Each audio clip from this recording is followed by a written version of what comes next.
හරි. දැන් අපි බලමු ජල ද්‍රාව්‍යතාවය ඇසුරෙන් ද්‍රාව්‍යතාව වෘතේ නැත්නම් KSP යගේ ඝනයිනික සංයෝගවල ජල ද්‍රාව්‍යතාවය ඇසුරෙන් ලියන විදිය කොහොමද කියන එක බලමු. හරි. ද්‍රාව්‍යතාවය නැත්නම් ඝනයිනික සංයෝගික ද්‍රාව්‍යතාවය කියලා අදහස් කරන්නේ මොකක්ද? ද්‍රාව්‍යතාවය කියලා අදහස් කරන්නේ දෙන ලද උෂ්ණත්වයකදී යම් ඝනයිනික සංයෝගයක් ද්‍රාවණීය සම්ප්‍රයුක්ත වනතුරු දිය වෙන උපරිම ප්‍රමාණය. නියත උෂ්ණත්වයේදී සලකනු ලබන යම්කිසි ද්‍රාවකයක ද්‍රාවණීය සම්ප්‍රයුක්ත වනතුරු දිය වෙන ප්‍රමාණය. සම්ප්‍රයුක්තයි කියන්නේ ද්‍රාවණීය තුල දිය වෙන්න පුළුවන් උපරිම ප්‍රමාණයට ළඟා වෙන අවස්ථාව. අන්න ඒකට තමයි අපි යම් සංයෝගික ද්‍රාව්‍යතාවය කියලා පැහැදිලි කරන්නේ. ඔයගොල්ලන්ගේ රිසෝස් බුක් එකේ පවා ඒක පැහැදිලි කරලා තියෙනවා මෙන්න මේ විදිහට. දෙන ලද උෂ්ණත්වයකදී සම්ප්‍රයුක්ත ද්‍රාවණයක ඇතුළත් ද්‍රාවකය සමතුලිත සාන්ද්‍රණයෙහිමත් ද්‍රාව්‍යතාවය ඒ උෂ්ණත්වයේදී ද්‍රාවණයේ කොපමණ ප්‍රමාණයක් ද්‍රාවකයේ තුල දිය වී හැකිද යන්න පිළිබඳ මිනුමක් වේ. ඒක වැඩි පැහැදිලි නැති වුණත් යම්කිසි ද්‍රාවකයක කොපමණ ප්‍රමාණයක් දිය වෙනවද මොනවා වෙනකන්ද සම්ප්‍රයුක්ත වනතුරු කොච්චරක් දිය වෙනවද කියන එක තමයි ද්‍රාව්‍යතාවය කියලා ගන්න. ද්‍රාව්‍යතාවය ප්‍රධාන වශයෙන්ම ඝන ඩෙසිමීටර මවුලවල ඒකකයෙන් ප්‍රකාශ කරන්න පුළුවන්. ප්‍රධාන වශයෙන්ම ද්‍රාව්‍යතාවය ප්‍රකාශ කරන්නේ මේ ඒකකයෙන්. ඒකට අමතරව ඝන ඩෙසිමීටර ග්‍රෑම් වලින් ඝන සෙන්ටිමීටර ග්‍රෑම් වගේ ආදී ඒකක වලින් ප්‍රකාශ කරන්න පුළුවන් ද්‍රාව්‍යතාවය. අපි ගොඩක් වෙලාවට මේ කොටසේදී පැහැදිලි කරන්නේ ජල ද්‍රාව්‍යතාවය කියන්නේ. නිසා සම්ප්‍රයුක්ත වනතුරු ද්‍රාවකයේ දී වෙන ප්‍රමාණය තමයි අපි ජල ද්‍රාව්‍යතාවය නැත්නම් ද්‍රාව්‍යතාවය කියලා සලකන්නේ. හරි. ඒක ඇසුරින් ඒකෙදි තව දෙයක් තියෙනවා. සාමාන්‍යයෙන් ඝනයිනික සංයෝගවල උෂ්ණත්වය වැඩි කරන්න මේ ද්‍රාව්‍යතාවය කියන එක නැත්නම් ජල ද්‍රාව්‍යතාවය කියන එක සාමාන්‍යයෙන් වැඩි වෙනවා කියලායි දරුවෝ අපි සලකන්නේ. ඔයාලා දන්න සාමාන්‍ය උදාහරණ උෂ්ණත්වය වැඩි කරන්න ඝනයිනික සංයෝගයේ දිය වෙන ප්‍රමාණය වැඩි. උෂ්ණත්වය අඩු කරන්න ඝනයිනික සංයෝගවල දිය වෙන ප්‍රමාණය නැත්නම් ද්‍රාව්‍යතාවය අඩුයි කියලායි අපි සලකන්නේ. හොඳම උදාහරණයක් උණු තේ එකක සීනි හොඳට දිය වෙනවා. නමුත් කෝල්ඩ් ඩ්‍රින්ක්ස් එකක සීතල වතුර එකක සීනි දිය වෙන ඉතාම අඩුයි. දියන ප්‍රමාණය අඩුයි. උෂ්ණත්වය වැඩි වෙනකොට උණු තේයේ සීනි වැඩිපුර දිය වෙන අදහසක්. උෂ්ණත්වය වැඩි කරනකොට ඝනයිනික සංයෝගවල ද්‍රාව්‍යතාවය වැඩි වෙනවා. හරි. මේක හැම එකකම වෙන්නේ නැහැ. අපි මෙතනදී අදාළ කරගන්නේ ඝනයිනික සංයෝග විතරයි.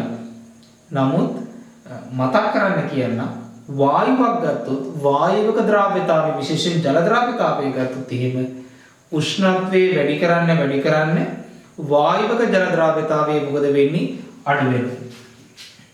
වායුවක ගත්තොත් ජල ද්‍රාව්‍යතාවය අඩු වෙනවා. මොනවා කරන්නද උෂ්ණත්වය වැඩි කරන්න. නමුත් අපි සලකන ඝනයිනික සංයෝගයක එහෙම නෙවෙයි. ඝනයිනික සංයෝගයක ජල ද්‍රාව්‍යතාවය වැඩි වෙනවා උෂ්ණත්වය වැඩි කරන්න. මට මේකේ අදහස් කරලා ඔයාලට කියන්න උරුමයි ඝනයිනික සංයෝගවල එක විදියක් වායුවක ජල ද්‍රාව්‍යතාවයේ තවත් ආකාරයකටයි ක්‍රියා කරන්නේ. ඒ විදිහට දෙකක්. අපි මේ කොටසදී දෙන්නේ කරන්නේ ඝනයිනික සංයෝග ගැන නිසා උෂ්ණත්වය වැඩි කරන්න ඒගොල්ලන්ගේ ජල ද්‍රාව්‍යතාවය වැඩි වෙනවා. හරි. අපි බලමු දරුවෝ සංයෝග කිහිපයක් අරගෙන ඒගොල්ලන්ගේ ද්‍රාව්‍යතාවය ඇසුරින් KSP කොහොමද නැත්නම් ද්‍රාව්‍යතා ගුණිතය ප්‍රකාශ කරන්නේ කොහොමද කියලා. ගොඩාක් වෙලාවට ද්‍රාව්‍යතාවයට ගන්න සංකේත S හෝ X කියන සංකේත ගන්නවා. මේවම ගන්න ඕනේ වෙනත් ඕනම සංකේතයක් ගන්න පුළුවන්. මේ වැඩිපුරම දන්නේ මේ ද්‍රාව්‍යතාවය නැත්නම් ජල ද්‍රාව්‍යතාවයේ ඕනම ද්‍රාවකයක ද්‍රාව්‍යතාවය කියලා සලකන්නත් පුළුවන්. අපි ගොඩාක් වෙලාවට පාවිච්චි කරන්නේ ඝන ඩෙසිමීටර මවුල ඒකක වලින් මේ ප්‍රමාණය සංකේත ලෙස වෙන මොනම සංකේතයක් පාවිච්චි කරන්න පුළුවන්. ඒතර මේ ද්‍රාව්‍යතාවය කියනගේ ඇසුරින් ඒ ගණනික සංයෝගවල KSP නැත්නම් ද්‍රාව්‍යතා ගුණිතයන් අපිට ප්‍රකාශ කරන්න පුළුවන්. අපි උදාහරණයක් අරගෙන බලමු. සිල්වර් ක්ලෝරයිඩ් කියන ගණනික සංයෝගයේ එයාගේ සමතුලිතය ඉස්සෙල්ලම ලිව්වොත් මම ඉස්සෙල්ලා මතක් කරා නිකම්ම ද්‍රාවණය නෙවෙයි ගණනික සංයෝගය සහ එයාගේ සම්තෘප්ත ජලීය ද්‍රාවණය අතරයි සමතුලිතය තියෙන්නේ. සම්තෘප්ත ජලීය ද්‍රාවණයේ අයන මේ තියෙන්නේ. හරි. මම මෙයාගේ ජල ද්‍රාව්‍යතාවයේ සලකන්නම් ඝන ඩෙසිමල් මවුල x කියලා. ඒතර ආරම්භයේ මංගාව තියෙනවා ආරම්භයේ සාන්ද්‍රණය මෙයාගේ ආරම්භයේ x සාන්ද්‍රණය අපි මෙයාගේ ආරම්භයේ සාන්ද්‍රණය මුලින්ම මෙතන ඝන ඩෙසිමල් මවුල කියලා ඝනයේ සාන්ද්‍රණය තියෙනවා අපිට යම් කිසි සාන්ද්‍රණයක් තියෙනවා. ඝනයක සාන්ද්‍රණය අපි දන්නේ නැහැ. අපිට මේ වෙලාවේ ඕනේ වෙන්නේ නැහැ. ඔයාලට මතක ඇති KSP ප්‍රකාශනයේ කියන්නේ ඝනයේ සාන්ද්‍රණය අපි පාවිච්චි කරේ නැහැ. ඒ නිසා ආරම්භක සාන්ද්‍රණයක් තියෙනවා. මම මේ කතා කරන්නේ මේ තියෙන්නේ අපි හිතමු ජල වාජනයක්. මේකට සිල්වර් ක්ලෝරයිඩ් ස්පටික දාන වේලාවක් ගැනයි මේ කියන්නේ. ආරම්භයේ මේකට දාපු ගමන් සිල්වර් ක්ලෝරයිඩ් යම් කිසි සාන්ද්‍රණයක් තියෙනවා. තාම මේ ද්‍රාවණය තුල ජලයේ තුල සිල්වර් එන ඕ ක්ලෝරයිඩ් එන නේ. ආරම්භයේ සිල්වර් එන සහ ක්ලෝරයිඩ් එන නැහැ. දාපු ගමන් මොකද වෙන්නේ? දිය වෙනවා. මම ප්‍රතික්‍රියා වෙන සාන්ද්‍රණ කියලා ලියන්නම්. ප්‍රතික්‍රියා වෙන සාන්ද්‍රණ කියලා ලිව්වට ඒ සාන්ද්‍රණයම ප්‍රතික්‍රියා වෙනවා කියලා කිව්වට වෙන්නේ දිය වෙන එක. අදහසක් ගන්න මම මෙයාගේ x සාන්ද්‍රණයක් දිය වෙනවා කියලා ගන්නම්. ඒකේ අදහස සිල්වර් ක්ලෝරයිඩ් වල ද්‍රාව්‍යතාවයේ දිය වෙන ප්‍රමාණය. වචනෙම දිනවනද? ද්‍රාව්‍යතාවයේම දිය වෙන ප්‍රමාණය. හැබැයි මොන වනතුරු දිය වෙන ප්‍රමාණයද? සංතෘප්ත වනතුරු දිය වෙන ප්‍රමාණය. ගණනික සංයෝගයේ එයාගේ ද්‍රාවණයේ සංතෘප්ත වනතුරු x ප්‍රමාණයක් දිය වෙනවා. ප්‍රතික්‍රියා වෙනවා එහෙමත් දිය වෙනවා කියලා ගත්තේ ඒක. හරි. එතකොට මේ සාන්ද්‍රණය කියලා මම කොටු කරගෙන දාන්නම්. x සාන්ද්‍රණයක් දිය වුණොත් ස්ටොයිකියමේදී එහෙමත් මවුල අනුපාතය අනුව මෙයාගේ හැදෙන්නේ x සාන්ද්‍රණයක් හැදෙනවා. ඒක කියලා යන්නම අවශ්‍ය නැහැ. මොකද අපි ඉස්සරහින් කියලා තියෙන නිසා මෙයාගේ x සාන්ද්‍රණයක් හැදෙනවා. මෙයාගේ x සාන්ද්‍රණයක් හැදෙනවා. මේ පළවෙනි එකේ මෙච්චර ලියන වලට අදහසක් ගන්න. පස්සේ එහෙම ඕනේ නැහැ. ඒත් දැන් වලට කියන්න පුළුවන් සමතුලිත සාන්ද්‍රණ. මට ඝනයේ සාන්ද්‍රණය ඕනේද දරුවෝ? නෑ. KSP ප්‍රකාශනයේ ලිව්වේ සම්ප්‍රයුක්ත ජලීය ද්‍රාවණයේ අයන ගුණිතය නිසා ඝනයේ සාන්ද්‍රණය ඕනෙත් නෑ. දන්නෙත් නෑ. ආරම්භයේදී විච්ච ගන්න දන්නේ ප්‍රශ්නෙකුත් නෑ මට ඕනෙත් නෑ. ආරම්භයේ මෙයා තිබුණේ දියවීමෙන් සිල්වර් ක්ලෝරයිඩ් දියවීමෙන් සිල්වර් x සාන්ද්‍රණයක් ලැබුණා. මෙයාගේ x සාන්ද්‍රණයක් ලැබුණා. එහෙනම් නියත උෂ්ණත්වයේදී මෙයාගේ KSP සඳහා ප්‍රකාශනයේ ලිව්වොත් සංතෘප්ත ජලීය ද්‍රාවණයේ අයන සාන්ද්‍රණ ගුණිතය සිල්වර් අයන සාන්ද්‍රණයේ වාරයක් ක්ලෝරයිඩ් අයන සාන්ද්‍රණය. KSP සමානයි සිල්වර් ක්ලෝරයිඩ් වල සිල්වර් අයන සාන්ද්‍රණයේ මේ මොකද්ද? සංතෘප්ත ද්‍රාවණය. මොකද මේ දියුනේ මොනවා වන තුරුද දරුවෝ?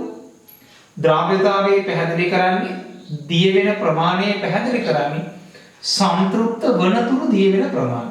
එතකොට සංතෘප්ත වෙන්න x ප්‍රමාණයක් දිය වුණාම ද්‍රාවණයේ සංතෘප්ත වෙලා තියෙන සිල්වර් යන ගාන මේ තියෙන්නේ ක්ලෝරයිඩ් යන ගාන මේ තියෙන්නේ. දෙවට මතක තියාගන්න මේ තියෙන්නේ නිකන් අයන සාන්ද්‍රණ නෙවෙයි සංතෘප්ත ද්‍රාවණයේ තියෙන සාන්ද්‍රණ. එතකොට මෙයාගේ x සාන්ද්‍රණයක් තියෙනවා. මෙයාගේ මවුල සංගුණකය 1යි. මෙයාගේ x සාන්ද්‍රණයක් තියෙනවා. එයාගේ මවුල සංගුණකය 1යි. එහෙනම් KSP සමානයි මෙයා x x වර්ගය කියලා ගත්ත හැකි. ඒකකයේ මවුල වර්ගයට dm ඍණ 6. මේ විදිහට අපිට ලියන්න පුළුවන්. හැම එකෙම මේ විදිහටම පියවර ලියන්නම අවශ්‍ය නැහැ. නමුත් මම අදහසක් ගන්න ඕගලන්ට ලියුවා. එතකොට තේරුම් ගන්න ප්ලීස්.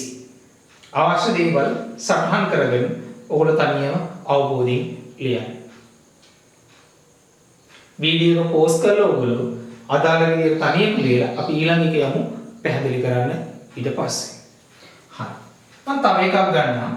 සිල්වර් ක්ලෝරයිඩ් ගත්තා වගේම ලෙඩ් අයඩයිඩ් සලකන්න මම මේකම වෙනස් කරනවා. එතකොට ලේසි දරුවෝ.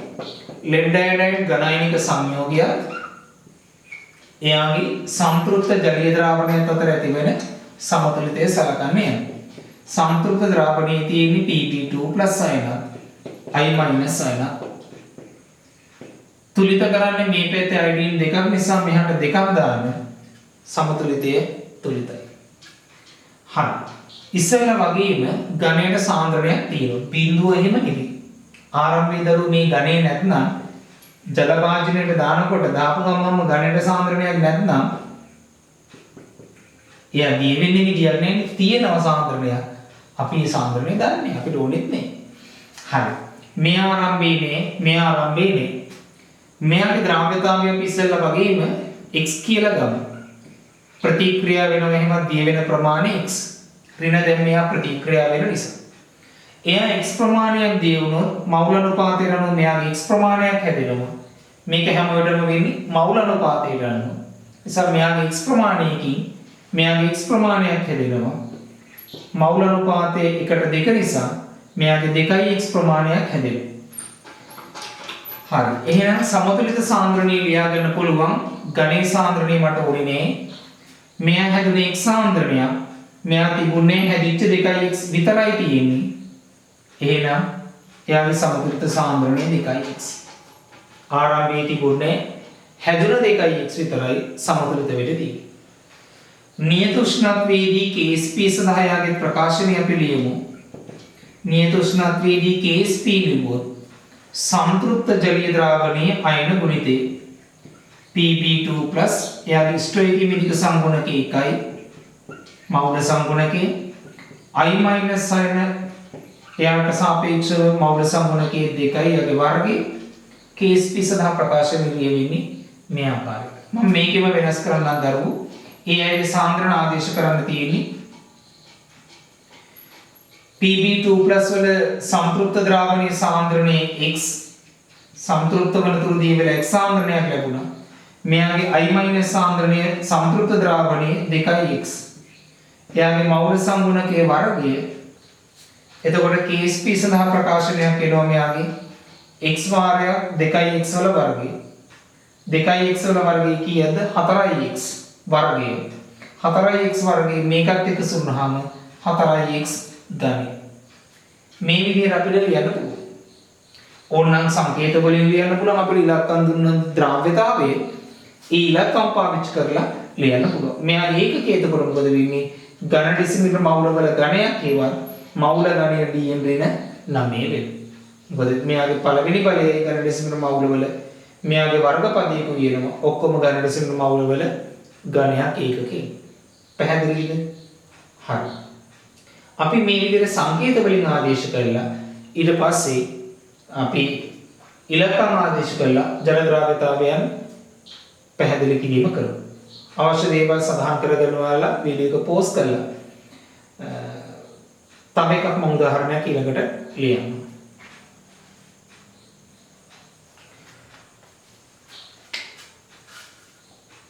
හරි. අපි බලමු ආසනික් ට්‍රයිසල්ෆයිඩ් H2S3 මේ විදිහටම ප්‍රකාශනය ලියන. H2S3 වල ප්‍රකාශනය. මම මේකෙම වෙනස් කරන්න දරුවෝ එතකොට ලේසි කාරණේ. හරි. H2S3 ගත්තොත් එහෙම ඝනයිනික සංයෝගයක් මේ කහ පාටයි ස්ෆටික ලෙස ගත්තොත්. මෙයාගේ සමතුලිතය ආසනික් ධන 3 අයන තියෙනවා. H3+ අයන සහ සල්ෆයිඩ් අයන ද්‍රාවණයේ තියෙන අයන. ඉස්සෙල්ලම දරුවෝ ප්‍රතික්‍රියාව තුලිත කරගමු. ආසනින් දෙන්නෙක් නිසා මෙතන දෙකක් දාන්න, සල්ෆ තුන් දෙනෙක් නිසා මෙතනට තුනක් දාන්න. ප්‍රතික්‍රියාව තුලිත. මෙයාගේ ජල ද්‍රව්‍යතාවයේ x කියලා අපි සලකමු. ආරම්භයේ සාන්ද්‍රණයක් තියෙනවා. අපිට යගේ තියෙන සාන්ද්‍රණය දන්නේ නැහැ. වැඩකුත් නැහැ. මම අර ඉස්සෙල්ලා කිව්වා වගේම මේ ජල වාජනයේට ආසනික් ට්‍රයිසල්ෆයිඩ් තමයි දාන්නේ දිය වෙන්නේ. ඒ දානකොට තම දාපු ගමම ද්‍රාවණයේ මෙයාගේ එනවත් සල්ෆයිඩ් එනවත් දාපු සැනකි. ඊට පස්සේ තමයි දිය වෙන්න පටන් ගන්නේ. මේ ආරම්භයේ දාපු සැනකි මේකේ අයන නේ. දැම්මට පස්සේ මෙයාගේ x සාන්ද්‍රණයක් දිය වෙනවා. ඝන ඩෙසිමීටරයකට මවුල x ප්‍රමාණයක් දීවේ.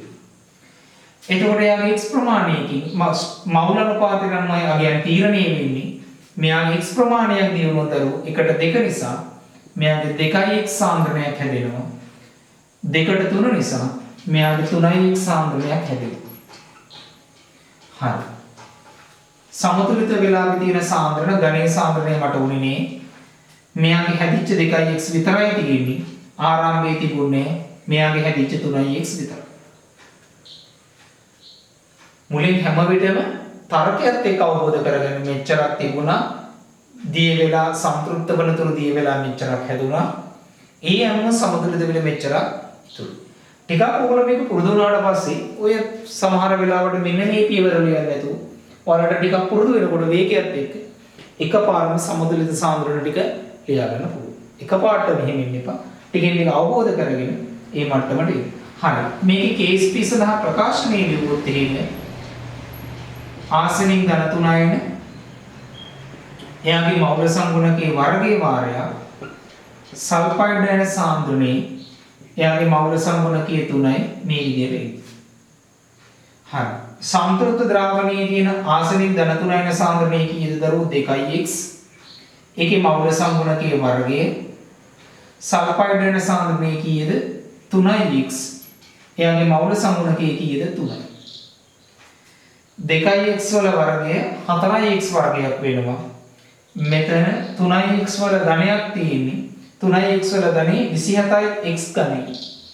මෙතන 3 ඝනය එනවා 27ක්. 2 වර්ගය 4යි 108යි කියලා එන්නේ.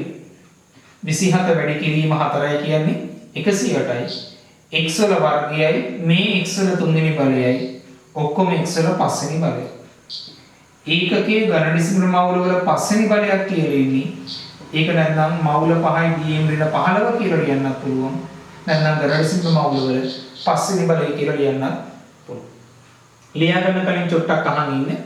සාමාන්‍යයෙන් මම අර ඉස්සෙල්ලා පැහැදිලි කරන කොටත් කිව්වා අයනික සංයෝගයේ ජල ද්‍රව්‍යතාවය ඝන ඩෙසිමීටර මවුල වලට අමතරව වෙනත් ඒකක වලින් කියන්න පුළුවන්. ඝන සෙන්ටිමීටර ග්‍රෑම් වලින් කියන්න පුළුවන්. ඝන ඩෙසිමීටර ග්‍රෑම් වලින් කියන්න පුළුවන්. ඕනම ඒකකකින් ප්‍රකාශ කරන්න පුළුවන් වුණාට උපදේශයක් ලෙස දැනන් ඉන්නේ අපි KSP යගේ හොයනකොට KSP යගේ ප්‍රකාශ කරන්න ඒකාගේ ජල ද්‍රව්‍යතාවය ආදේශ කරනවා නම් වෙන මොන ඒකක වලින් අපිට ඒක දීලා තිබුණත් අපි ආව ඝන ඩෙසිමීටර මවුල බවට පත් කරගන්න. පැහැදිලිද? දැන් හිතන්න මෙයාගේ අපිට ජල ද්‍රව්‍යතාවයේ දීලා තියෙනවා ඝන සෙන්ටිමීටරයට ග්‍රෑම් වලින්. මෙයාගේ ජල ද්‍රව්‍යතාවයේ අගය දීලා තියෙනවා ඝන සෙන්ටිමීටරට ග්‍රෑම් වලින්. එහෙම දීලා තිබුණොත් අපි සේරටම කලින් එයාව ඝන ඩෙසිමීටර මවුල බවට පත් කරගෙනයි මේ කරුණු ටික ලියන්නේ. පැහැදිලිද? මම නිකන් අගයක් කියන්නම් හිතන්නකෝ. මෙයාගේ ජල ද්‍රව්‍යතාවය ඝන සෙන්ටිමීටර ග්‍රෑම් 4යි කියලා කියනවා. හරිද? එතකොට ඔයා මෙතන ලියා ගන්නවා ඝන සෙන්ටිමීටර ග්‍රෑම් 4යි. ඕන මේකකින් ලියනවා කියලා හිතලා අර දෙන එකකින්ම මෙතන ලියනවා ඝන සෙන්ටිමීටර ග්‍රෑම් 4යි කියලා. එතකොට මෙයාගේ ඝන සෙන්ටිමීටර ග්‍රෑම් 4ක් දී වුණොත් මවුල අනුපාතය අනුව තමයි මේක තීරණය වෙන්නේ. 1:2 නිසා මේක වගේ දෙගුණයක්. එතකොට දරුවෝ මෙයාගේ 4ක් වුණොත් ද්‍රව්‍යතාවය 1:2 නිසා මෙයාගේ 8ක් කියලා එනවද ඝන සෙන්ටිමීටර ග්‍රෑම්? මෙයා 4 නම් මෙයා 8ක් කියලා එනවද? එනවද? නෑ. හේතුව මේ තියෙන්නේ ඝන සෙන්ටිමීටරක තියෙන ග්‍රෑම් ගාන 4යි. ඝන සෙන්ටිමීටරක ග්‍රෑම් 4ක් දී වුණොත් 1:2 වෙන්නේ මවුල අනුපාතය නිසා ස්කන්ධ අනුපාතය නෙමෙයි. මේකේ ග්‍රෑම් 4ක් දී වුණාට මෙයාගේ ග්‍රෑම් 8ක් එන්නේ නේ. එන්නේ මොකද්ද? මවුල මොනම ප්‍රමාණයක් දී වුණත් ඒක වගේ දෙගුණයක් මෙයාගේ මවුල එනවා. ඒ නිසා කිසිම වෙලාවක ද්‍රව්‍යතාවයේ මේ වගේ එකකයක් දුන්නොත් ඒක ආදේශ කරලා මෙයාගෙන් තීරණය කරන්න යන්න එපා. KSP වල අගේ ලියනවා නම් අපි KSP හොයන්න නම් යන්නේ ඒ අයගේ ජල ද්‍රව්‍යතාවයන් ඝන ඩෙසිමීටර මවුල බවට පත් කරගෙන මේ විදිහට ආදේශ කරනවා. පැහැදිලිද? අවශ්‍ය දේවල් සටහන් කරගෙන මම තව උදාහරණයක් ලියන්නම් ඔයාලට.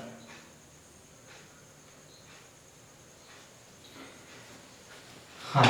අපි අර ඉස්සෙල්ලා ලිව්වා වගේ සාධාරණ සමීකරණයක් ලියලා ජල ද්‍රව්‍යතාවයේ KSP අතර අපිට සම්බන්ධයක් ගොඩනගන්න පුළුවන්. අපි මෙහෙම ගමු.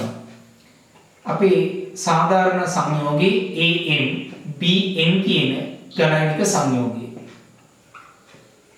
මෙයාගේ සංකෘත ද්‍රාවණයේ තියෙන අයන මේක තියෙන්නේ මෙතන, මේක තියෙන්නේ මෙතන. අපි කලින් පැහැදිලි කරා. මුලින් ලියන්නේ ධනයනී නිසා ඒ ධනයනී වෙනවා.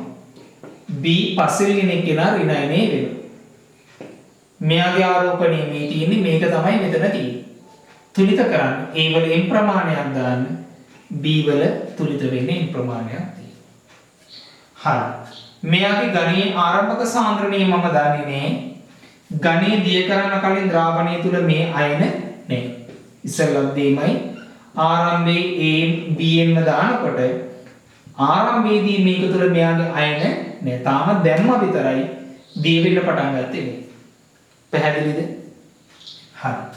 මෙයාගේ x සාන්ද්‍රණයක් දිය වුණොත් ඝන ඩෙසිමීටර මවුල x ප්‍රමාණයක් දිය වුණොත් මවුල අනුපාතය ගන්න මෙයාගේ කොච්චරක් හැදෙනවද? 1ට m. 1ට m නිසා මෙයාගේ x ප්‍රමාණයක් දිය වුණොත් මෙයාගේ mx ප්‍රමාණයක් හැදෙනවා. පැහැදිලිද? මවුල අනුපාතයට අනුව 1ට n නිසා මෙයාගේ x ප්‍රමාණයක් දිය වුණොත් මෙයාගේ nx ප්‍රමාණයක් හැදෙනවා. සමතුලිත වෙලාවේ ඝනයේ සාන්ද්‍රණය මට ඕන වෙන්නේ නැහැ. ආරම්භයේ තිබුණ නැති නිසා මෙයාගේ තියෙන හැදිච්ච mx සාන්ද්‍රණයමයි තියෙන්නේ. මෙයාගේ තියෙන්නේ හැදිච්ච nx ප්‍රමාණයමයි. ආරම්භයේ තිබුණේ nx ප්‍රමාණයක් හැදුණා. හැදිච්ච ටික තියෙන්නේ. හරි. KSP සඳහා ප්‍රකාශනය ලියුවොත් එහෙම නියත උෂ්ණත්වයේදී මෙයාගේ කොහොමද වෙන්නේ දරුවෝ? an+ කියන අයනේ මවුල සංගුණකයේ m b m- කියන අයනේ මවුල සංගුණකයේ සිම්පල් n මේ විදිහට එන්නේ. හරි. KSP ප්‍රකාශනය ලියුවොත් එහෙම දැන් පද ටික හදාගෙන අපි ලියමු. මෙයාගේ සාන්ද්‍රණය mx ඝන ඩෙසිමීටරයට මවුල එයාගේ m වෙනි බලයක් එනවා. මෙයාගේ nx සාන්ද්‍රණයක් තියෙනවා ඝන ඩෙසිමීටර මවුල එයාගේ සිම්පල් n වෙනි බලය. හරි. දැන් එතකොට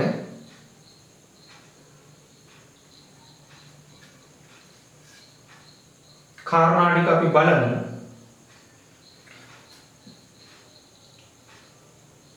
මෙයාගේ mx සාන්ද්‍රණයක් තියෙන්නේ mx සාන්ද්‍රණයේ m වෙනි බලය nx සාන්ද්‍රණයක් තියෙනවා මෙයාගේ n වෙනි බලය. m වල m වෙනි බලයක් එනවා. n වල n වෙනි බලයක් එනවා. x වල m වෙනි බලයයි x වල n වෙනි බලයයි. පාද සමාන නම් වැඩි වෙනකොට දර්ශක එකතු වෙනවා. x වල m ධන n වෙනි බලය. KSP සඳහා ප්‍රකාශනයේ මේක අපිට ඕනම් මේකේ ද්‍රව්‍යතාවය උක්ත කරලා ලියා ගන්න පුළුවන්. KSP උක්ත x කියන එක නා උක්ත කරොත් x වල n ධන n වෙනි බලය සමානයි KSP බෙදීම m වල m වෙනි බලය පාරයක් n වල n වෙනි බලය. මේකෙන් x උක්ත කරොත් එහෙම KSP බෙදීම m වල m වෙනි බලය n වල n වෙනි බලය මේක ගන්න වෙනවා මේ මූලය මේක වර්ගය නම් වර්ග මූලය ඝනය නම් ඝන මූලය ගන්නවා වගේ m ධන n වල මූලය. සාධාරණ සමීකරණයක් ගත්ත ද්‍රව්‍යතාවයේ x කියලා අරගෙන ඒක KSP යකට එක්ක සම්බන්ධ සාධාරණ ප්‍රකාශනයක් ලෙස අපිට මෙහෙම ලියන්න ඕන මේක පුළුවන්. මේ වගේ එකක් ඔයගොල්ලන්ගේ රිසෝස් බුක් එකේ තියෙනවා. ඒ නිසා අවශ්‍ය දේවල් සඳහන් කරගන්න.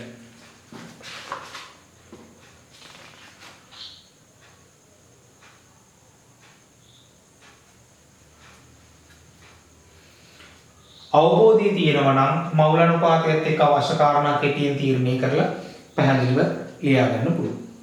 හරි. මම මේ විදිහට ඔයගලන්ට ලියන්න සංයෝග කීපයක් දෙන්නම්. ඔයගොල්ලෝ තනියම මේ විදිහට ලියලා පුහුණු වෙන්න. මේ හැම එක්කෙනාගේම ජල ද්‍රව්‍යතාවයේ අපි පුරුදු සංකේතය ගමු x හරි s හරි. අපි s කියලා ගමු. ප්‍රශ්න නැහැ. මේ දින සංයෝගවල ද්‍රව්‍යතාවයේ S ඝන ඩෙසිමීටර මවුල කියලා සලකමු දෙන ඝනයිනික සංයෝගයේ ද්‍රව්‍යතාවය. ඝන සංයෝගයේ ද්‍රව්‍යතාවය x නම් මම මේ ලියන්නේ මේ x s කියනාගේ ඇසුරෙන් Ksp ප්‍රකාශ කරනවා. s ඇසුරෙන් Ksp ප්‍රකාශ කරනවා. මේ මම ලියපු උදාහරණවල x ඇසුරෙන් Ksp ලිව්වා වගේ මෙයාගේ s ඇසුරෙන් Ksp මේගොල්ලන්ගේ ඒගොල්ලෝ ලියන්න. පළවෙනි සංයෝගයේ ඇලුමිනියම් ට්‍රයිහයිඩ්‍රොක්සයිඩ් ඝනය. එයාගේ තමයි ද්‍රව්‍යතාවය S වෙන්නේ. අර වගේ සමතුලිතය කියලා අයන සාන්ද්‍රණ කොච්චරද කියලා ලියලා ප්‍රකාශනීය ලියලා මේ විදිහට ගන්න. දෙවෙනි එක මැග්නීසියම් හයිඩ්‍රොක්සයිඩ් ලියන්න. තුන්වෙනි එක සිල්වර් ක්ලෝරයිඩ්. හතරවෙනි එක මර්කියුරස් අයඩයිඩ්. ඒකෙදි ලියනකොට මම විශේෂ ක්‍රමයක් ඔයාලට කිව්වා. මේකද ලියන පස්වෙනි එක ආසනී පෙන්ටසල්ෆයිඩ් As2S5 ගන්න. මේ කෙනාගේම ජල ද්‍රව්‍යතාවයේ ඝන ඩෙසිමීටර මවුල x කියලා ගන්න, s කියලා ගන්න. ඒ ඇසුරෙන් අර මං ලිව්වා වගේ සමතුලිතය ලියලා Ksp අගය ලියන්න. පැහැදිලිද? ඒ වලට ආවේනික ක්‍රම වලට වෙයි ඒකකයක් ඒකට අනුවම ලැබේ. ඒ අනුව කාරණා තීරණය කරමින් ලියාගෙන යන්න.